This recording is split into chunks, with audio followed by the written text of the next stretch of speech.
Olá, hoje eu estou aqui de frente ao estádio do Mineirão, um dos maiores estádios de futebol do mundo.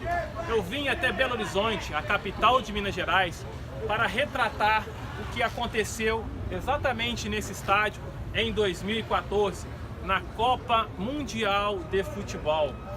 O Brasil era o país anfitrião. Toda a imprensa mundial direcionava as suas lentes, as suas câmeras, o foco para a seleção brasileira de futebol. Não é por menos, ela tinha um dos melhores jogadores do mundo, Neymar, um dos melhores técnicos, Luiz Felipe Scolari, e tinha também a sede, todos os torcedores ali apoiando a seleção. Tudo gerava uma expectativa de vitória, de título, de um troféu para a seleção, para o povo brasileiro. A Copa do Mundo ela foi dividida em 12 arenas.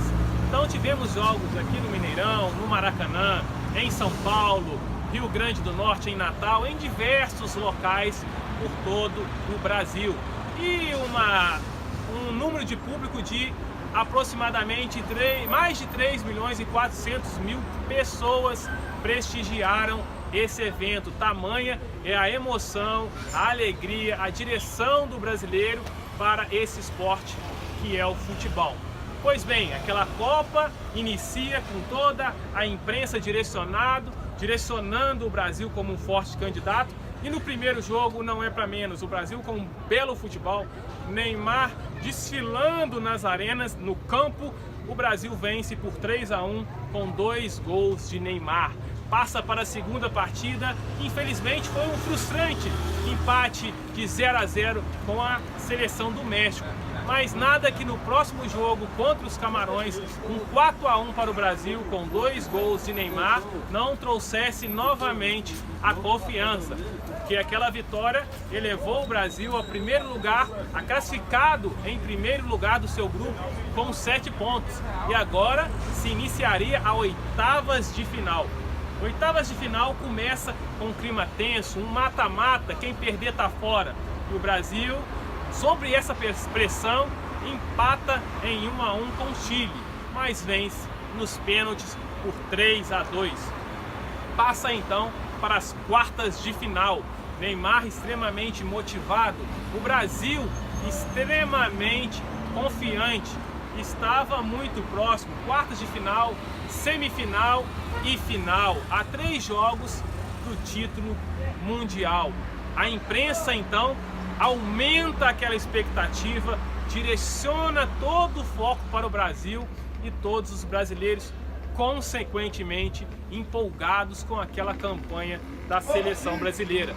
Inicia-se então as quartas de final, Brasil e Colômbia. Neymar toma uma joelhada que tira ele da partida. Todos ficam apreensivos, mas a vitória mais uma vez chega. 2-1 para o Brasil sobre a Colômbia. A expectativa aumenta, a expectativa direciona para a Copa, para a taça, para mais um título da seleção brasileira. Apesar de não ter Neymar na semifinal contra a Alemanha, Luiz Felipe Scolari coloca um esquema extremamente rápido, ofensivo. Hulk na esquerda, Fred no meio e Bernat entra no lugar de Neymar, com características aparentes, um jogador leve, um jogador rápido. Então penso que Filipão tenta manter ali as mesmas características da seleção brasileira. O povo brasileiro entende que Filipão vai atacar a Alemanha, que nós somos os favoritos, que nós estamos em casa. Mas infelizmente, naquele dia, a história se torna totalmente diferente. Foi no dia 8 de julho de 2014, exatamente nesse estádio, onde a marca, a cicatriz na alma do torcedor brasileiro permanece até o dia de hoje.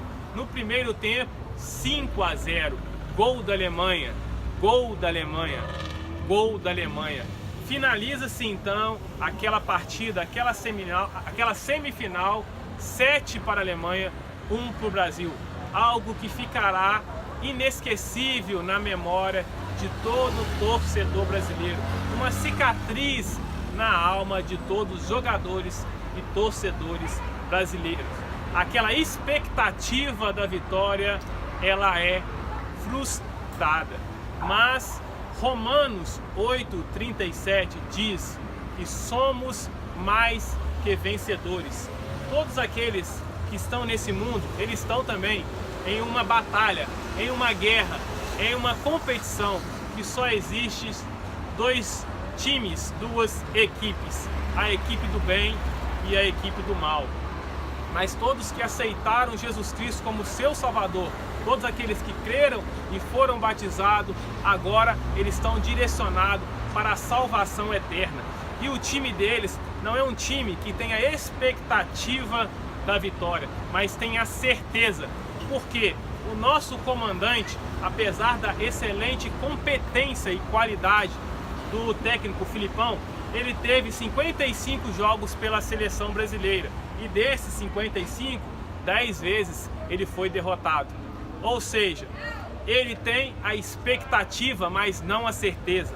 Mas aquele que tem, não o técnico Filipão, mas o comandante, Senhor Jesus Cristo, ele tem a certeza da vitória.